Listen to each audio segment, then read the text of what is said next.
So I'm here with Eduardo, Teta, Rios. He's here in Bergen holding a seminar for the newly opened Frontline Academy in Bergen.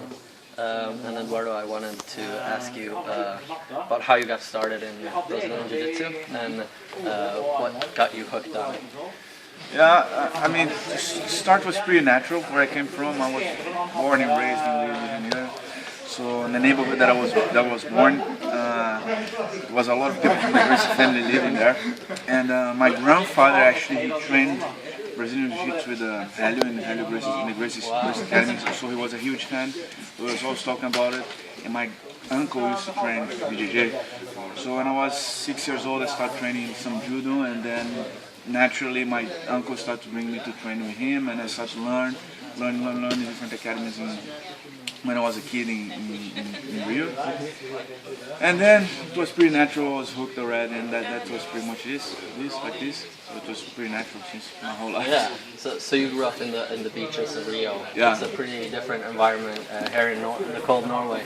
So how did you end up going from the birthplace of Brazilian Jiu-Jitsu to Norway, where Brazilian Jiu-Jitsu is brand new? Yeah, I was really, one of my students and really good friend, like a brother to me, Renato. He also has his own school. He's also a black belt. He moved to Norway, and I came to compete in 2006. I came to compete in the Rios, and then I was going through to go to some seminars, and I came to visit him. And then I started to know some people here. The people invited me to come back, so I came just for some courses first, and then I started to know the people more, and then I made some friends, and then they offered me to be here and be part of the academy, be partner in the academy in Oslo, and I decided to stay. It's not that I had to leave. There's nothing that made me come there more special. What made me come here was to make some friends, to see there's a nice country with good potential for jiu-jitsu, and I decided to come and keep working from here. It's not that I'm not coming back there, so I'm going there maybe a couple of times a year. Okay. Still, so. Do you still train at the Brazilian top team, or? No, nowadays, I'm a huge fan of the team. But when I go back to Brazil, most of the times I go training with my friends. Okay. So I train in Brazilian top team. I train at Gold's Academies, basically because it's on my neighborhood, and Eduardo is a good friend of mine. And I grew up watching the guy fight and things like that. So I have so many friends there. I was living there my whole life that people invite me to go to different academies. But still, it's one of the best places to train. Brazilian top team, I think, and World's Academy. This academy here in Bergen, this branch just opened a couple of weeks ago, and Frontline Academy is getting pretty big now and spreading throughout the country. Why do you think the popularity has grown so much in Norway the last couple BJJ of years? Or Brazilian Jiu-Jitsu? Brazilian Jiu-Jitsu. Yeah. I think a big thing that opened the doors for the Brazilian Jiu-Jitsu was MMA. Yeah. Still, people come looking for the MMA to the gym, and they see how efficient it is of the ground game. They see how efficient it is, and I think that people come. Most of the people come first looking for the MMA, and then they see that how fun it is and how effective it is to train in Brazilian Jiu-Jitsu, and you're not training Brazilian Jiu-Jitsu just with. We have a world-class Brazilian Jiu-Jitsu Academy in Oslo. I can tell about my students, and I had some titles too, but my students are coming with the world titles and European titles, Pan American titles, and all the biggest grappling tournaments. We have titles and people representing there. So we have a really good quality and really good program for people to train Brazilian Jiu-Jitsu. And the thing is real, it's legit, like. I'm taking care of it. I came from Brazil. I have more than 10 years in the black belt. Fido came from Brazil, and Renato's from Brazil. So we try to bring a lot of the Brazilian culture and the sport and put it here. And it's fun, it's effective, it's a great workout, and all the benefits that you can't count, all the benefits that you have, and the lifestyle that we have. So. Yeah.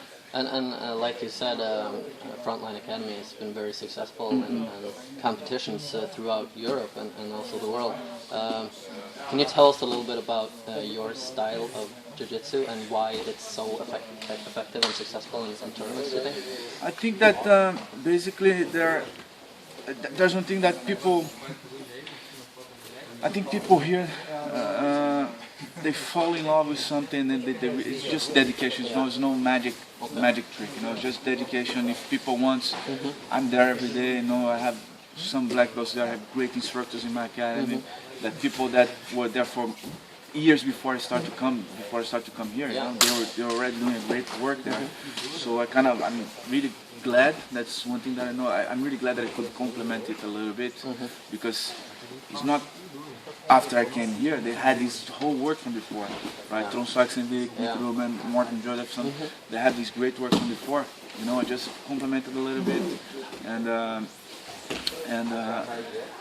it didn't happen in the last couple of years. It's things that are coming through the years, and then we complemented, we organized, and nowadays you can say that we're a really strong team, and we really know what we're doing. That we have these people with the titles and competing and everything, but at the same time have people training as hard as the people that are competing and getting the title, but they just don't want to compete.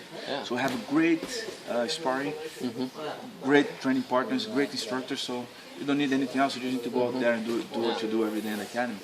And you're still actively competing, and you're going to China for the ADCC? Yes, in October, right? Yeah. Can you tell us a little bit about how you prepare for an event as big as that?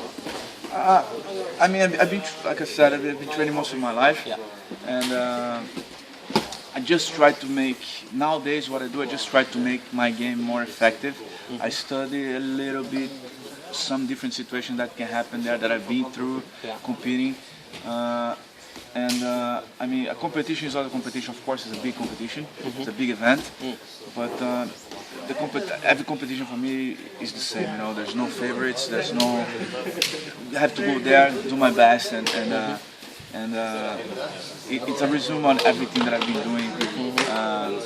That day, there's everything that I've been doing the day after day, right? So that's why we try to keep working every day hard and things like that. So I just try to make my game tighter. I try to, like I said, have great technical, good sparring. The young guys that are coming with everything, with the good experience in competitions already. So nowadays, one thing that I'm really glad is that nowadays I have actually my students pushing me to compete. Like the things kind of changed a little bit. If I need to push them, I'm gonna push them. But for this competition, this big competition, it feels great to have my students pushing me to compete. Giving me a hard time on the mat and things like that. So couldn't be more proud of it.